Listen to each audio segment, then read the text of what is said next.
राम और रामायण अनादिकाल से लोगों की आस्था के केंद्र रहे हैं। रामायण के अनुसार भगवान राम ने अधर्मी रावण का वध कर धर्म की स्थापना की थी। बहुत से लोग सवाल यह भी करते हैं कि क्या भगवान राम वास्तव में पृथ्वी पर पैदा हुए थे?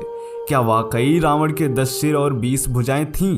क्या हनुमान जी अपनी इच्छा अनुसार अपना रूप बदल सकते थे? जो राम के अस्तित्व पर ही सवाल उठाते हैं, आज उनको भी यह वीडियो देखना चाहिए। आज हम आपको एक नहीं, दो नहीं, बल्कि भगवान राम और रामायण से जुड़े 20 प्रमाण देने वाले हैं जो आज भी जीवित अवस्था में हैं और आज भी मौजूद हैं। नमस्कार, मेरा नाम है धीरेन्द्र और आप देख रहे हैं द साइंटिफिक हिंदू। 20 प्रमाणों में सबसे पहले बात करते हैं पहले प्रमाण की, और वह है सांप के सिर की जैसी गुफा। रावण जब माता सीता का हरण कर श्रीलंका पहुंचा तो सबसे पहले उसने माता सीता को इसी स्थान पर रखा था। इस गुफा का सिर कोबरा सांप की तरह फैला हुआ है। गुफा के चारों ओर की नक्काशी इस बात का प्रमाण है। दूसरे प्रमाण की बात करते हैं और वह है हनुमान गढ़ी। जिस स्थान पर हनुमान जी भगवान राम की प्रतीक्षा करते थे उसे हनुमान गढ़ी कहते हैं। रामायण में भी इसका उल्लेख है कि अयोध्या के पास इस स्थान पर एक हनुमान मंदिर है जो हनुमान गढ़ी के नाम से प्रसिद्ध है। अब आते हैं तीसरे प्रमाण पर, और वह है हनुमान जी के पदचिन्ह। रामायण में यह भी वर्णन है कि जब हनुमान जी ने सीता को खोजने के लिए समुद्र पार किया तो उन्होंने एक विशाल रूप धारण किया। आज भी श्रीलंका में उस स्थान पर भगवान हनुमान के पदचिन्ह मौजूद हैं। चौथे प्रमाण की बात करते हैं और वह है राम सेतु। राम सेतु भी रामायण और भगवान श्री राम के अस्तित्व का प्रमाण है। रामायण में समुद्र से श्रीलंका तक इस पुल के बारे में लिखा है। मित्रों, यह पुल पानी पर तैरते पत्थरों से बना था जिसे आज भी समुद्र तल पर देखा जा सकता है। पांचवें जीवित प्रमाण की बात करते हैं और वह है तैरते हुए पत्थर। समुद्र पर पुल बनाने के लिए ऐसे पत्थरों की आवश्यकता थी जो पानी पर तैर सके। नल और नील को जो साप मिला था उसके कारण नल और नील ने जो भी पत्थरों को छुआ वह तैरने लगे। इन्हीं पत्थरों पर राम लिखकर उनका पुल बनाया गया। सुनामी के बाद इनमें से कुछ चट्टानें टूटकर गिर गईं।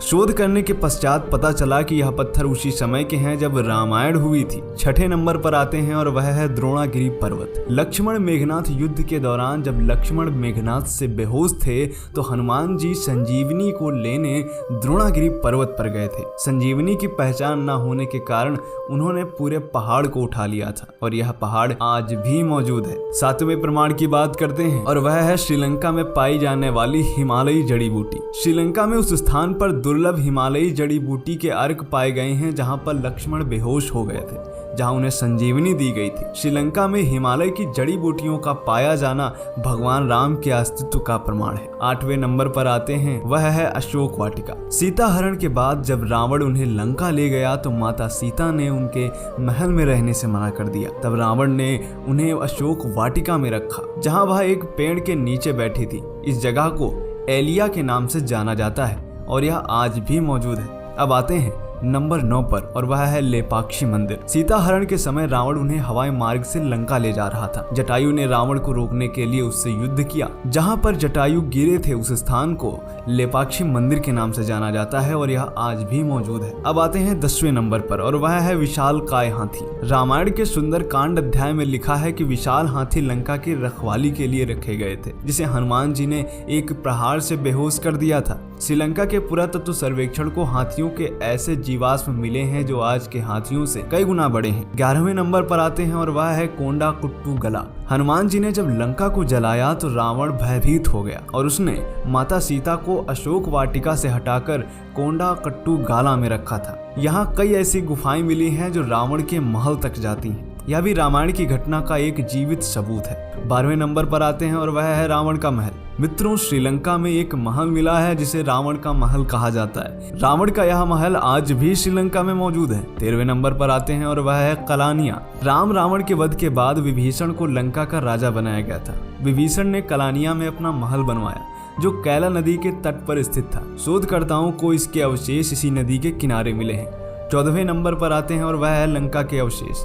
हनुमान जी ने अपनी पूंछ से पूरी लंका जला दी थी, जिसके अवशेष आज भी लंका से प्राप्त होते हैं। यहाँ के इन स्थानों की मिट्टी आज भी काली है। 15वें नंबर पर आते हैं और वह है दिवुराम पोला। मित्रों, रावण वध के पश्चात जहाँ माता सीता ने अपनी पवित्रता साबित करने के लिए अग्नि परीक्षा दी थी, यह वृक्ष आज भी मौजूद है, जिसके नीचे माता सीता ने अग्नि परीक्षा दी थी। इस स्थान को दिवुराम पोला कहा जाता है। 16वें नंबर पर आते हैं और वह है रामलिंगम। रावण की हत्या के बाद भगवान राम ब्राह्मण हत्या के दोषी थे। उन्होंने ब्राह्मण हत्या को दूर करने के लिए भगवान शिव की पूजा की। भगवान शिव ने उनसे 4 शिवलिंग की मांग की। सीता जी द्वारा एक शिवलिंग बनाया गया जो रेत से बना था। हनुमान जी कैलाश से 2 शिवलिंग लाए थे। भगवान राम ने अपने हाथों से एक शिवलिंग बनाया जो आज भी इस मंदिर में मौजूद है। अब आते हैं 17वें नंबर पर और वह है जानकी मंदिर। नेपाल के जनकपुर शहर में एक जानकी मंदिर है। रामायण में सीता के पिता का नाम जनक था, उनके नाम पर इस शहर का नाम जनकपुर भी पड़ा। माता सीता को जानकी के नाम से भी जाना जाता है। उन्हीं के नाम पर इस मंदिर का भी नाम रखा गया है।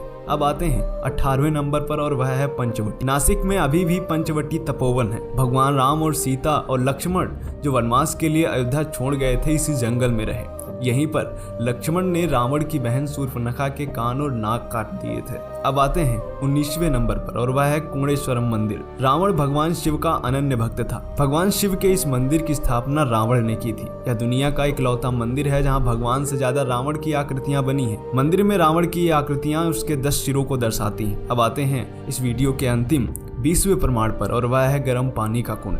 कोडेश्वर मंदिर के पास यह गर्म पानी का कुंड स्थापित है। इसका पानी गर्म है और यह रावण द्वारा ही निर्मित किया गया था और यह आज भी मौजूद है। तो मित्रों, आज हमने बात करी 20 प्रमाणों की जो कि भगवान राम और रामायण के अस्तित्व से संबंधित हैं और आज भी जीवित रूप से हैं। जय हिंद, जय भारत, वंदे मातरम।